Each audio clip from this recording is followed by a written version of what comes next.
Okay, it wasn't the batteries as much as it was the relative field strength. They reduced the strength of the Helmholtz coils, and now you see a much greater effect.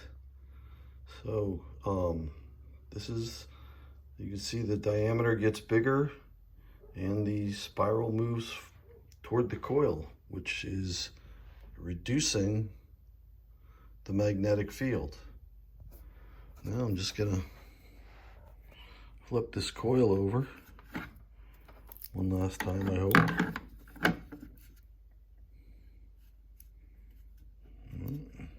Not exactly flat.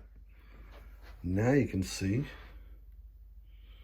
comes toward us, comes toward the camera, and reduces in diameter at first, but then increases as it goes.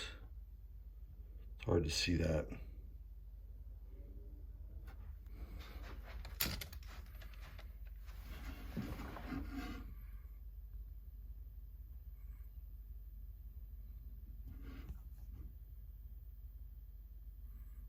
You gotta look at the diameter of the spiral is actually getting bigger as it comes toward you.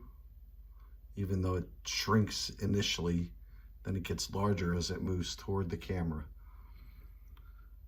Okay, that's the demonstration. With the earlier video, we can use those to measure dimensions of the diameter and calculate things like charge to mass ratio. Although the mercury vapor in the bulb makes the beam disperse a lot, which becomes very wide after about 180 degrees. All right, have a great day.